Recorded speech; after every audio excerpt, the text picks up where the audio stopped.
पहला राजा अध्याय 1। अदोनिया की राजद्रोह की गोष्ठी। दाऊद राजा बूढ़ा और उसकी आयु बहुत बढ़ गई थी, और यद्यपि उसको कपड़े ओढ़ाए जाते थे तो भी वह गर्म न होता था। उसके कर्मचारियों ने उससे कहा, हमारे प्रभु राजा के लिए कोई जवान कुंवारी ढूंढी जाए, जो राजा के सम्मुख रहकर उसकी सेवा किया करे और तेरे पास लेटा करे, कि हमारे प्रभु राजा को गर्मी पहुँचे।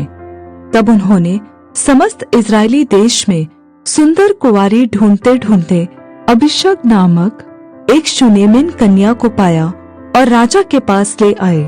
वह कन्या बहुत ही सुंदर थी और वह राजा की दासी होकर उसकी सेवा करती रही, परंतु राजा का उससे सहवास न हुआ।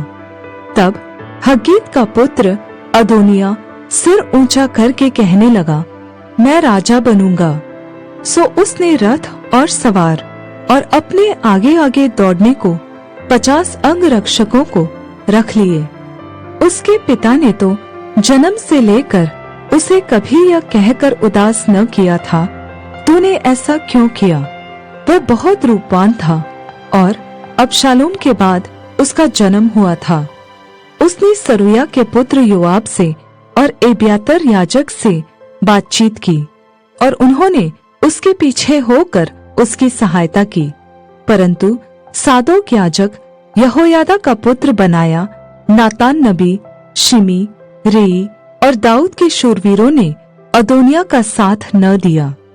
अदोनिया ने जोहेलेत नामक पत्थर के पास, जो एन रोगेल के निकट है, भेड़ बैल और तैयार किए हुए पशु बलि किए, और अपने सब भाइयों, राजकुमारों और राजा के सब यहूदी कर्मचारियों को बुला लिया। परंतु नातान नबी और बनाया और शूरवीरों को और अपने भाई सुलेमान को उसने न बुलाया। तब नातान ने सुलेमान की माता बत्शेबा से कहा, क्या तूने सुना है कि हग्गीत का पुत्र अदोनिया राजा बन बैठा है, और हमारा प्रभु दाऊद इसे नहीं जानता? इसलिए अब आ, मैं तुझे ऐसी सम्मति देता हूँ जिससे तू अपना और अपने पुत्र सुलेमान का प्राण बचाए। तू दाऊद राजा के पास जाकर उससे यह पूछ, हे मेरे प्रभु, हे राजा, क्या तूने शपथ खाकर अपनी दासी से नहीं कहा कि तेरा पुत्र सुलेमान मेरे बाद राजा होगा और वह मेरी राजगद्दी पर विराजेगा? फिर अदोनिया क्यों राजा बन बैठा है? और जब तू वहाँ राजा से ऐसी बातें करती रहेगी, तब मैं तेरे पीछे आकर तेरी बातों की पुष्टि करूँगा। तब बत्शेबा राजा के पास कोठरी में गई। राजा तो बहुत बूढ़ा था और उसकी सेवा टहल शूनेमिन अबीशग करती थी। बत्शेबा ने झुककर राजा को दंडवत किया और राजा ने पूछा, तू क्या चाहती है? उसने उत्तर दिया, हे मेरे प्रभु, तूने तो अपने परमेश्वर यहोवा की शपथ खाकर अपनी दासी से कहा था, तेरा पुत्र सुलेमान मेरे बाद राजा होगा और वह मेरी गद्दी पर विराजेगा। अब देख, अदोनिया राजा बन बैठा है और अब तक मेरा प्रभु राजा इसे नहीं जानता। उसने बहुत से बैल तैयार किए, पशु और भेड़ें बलि की, और सब राजकुमारों को और एब्यातार याजक और योआब सेनापति को बुलाया है, परंतु तेरे दास सुलेमान को नहीं बुलाया। और हे मेरे प्रभु, हे राजा, सब इज़राइली तुझे ताक रहे हैं कि तू उनसे कहे कि हमारे प्रभु राजा की गद्दी पर उसके बाद कौन बैठेगा। नहीं तो जब हमारा प्रभु राजा अपने पुरखाओं के संग सोएगा, तब मैं और मेरा पुत्र सुलेमान दोनों अपराधी गिने जाएंगे। जब बत्शेबा राजा से बातें कर ही रही थी कि नातान नबी भी आ गया, और राजा से कहा गया, नातान नबी हाजिर है।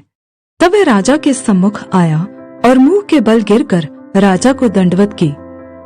तब नातान कहने लगा, हे मेरे प्रभु, हे राजा, क्या तूने कहा है, अदोनिया मेरे बाद राजा होगा और वह मेरी गद्दी पर विराजेगा? देख, उसने आज नीचे जाकर बहुत से बैल, तैयार किए हुए पशु और भेड़ें बलि की है, और सब राजकुमारों और सेनापतियों को और एब्यातार याजक को भी बुला लिया है। और वे उसके सम्मुख खाते पीते हुए कह रहे हैं, अदोनिया राजा जीवित रहे। परंतु मुझ तेरे दास को और सादोक याजक और यहोयादा के पुत्र बनाया और तेरे दास सुलैमान को उसने नहीं बुलाया। क्या यह मेरे प्रभु राजा की ओर से हुआ? तूने तो अपने दास को यह नहीं जताया है कि प्रभु राजा की गद्दी पर कौन उसके बाद विराजेगा। दाऊद राजा ने कहा, बतशेबा को मेरे पास बुला लाओ। तब वह राजा के पास आकर उसके सामने खड़ी हुई। राजा ने शपथ खाकर कहा, यहोवा जो मेरा प्राण सब जोखिमों से बचाता आया है, उसके जीवन की शपथ, जैसा मैंने तुझसे इज़राइल के परमेश्वर यहोवा की शपथ खाकर कहा था, तेरा पुत्र सुलैमान मेरे बाद राजा होगा और वह मेरे बदले मेरी गद्दी पर विराजेगा, वैसा ही मैं निश्चय आज के दिन करूँगा। तब बतशेबा ने भूमि पर मुंह के बल गिर राजा को दंडवत करके कहा, मेरा प्रभु राजा दाऊद सदा तक जीवित रहे।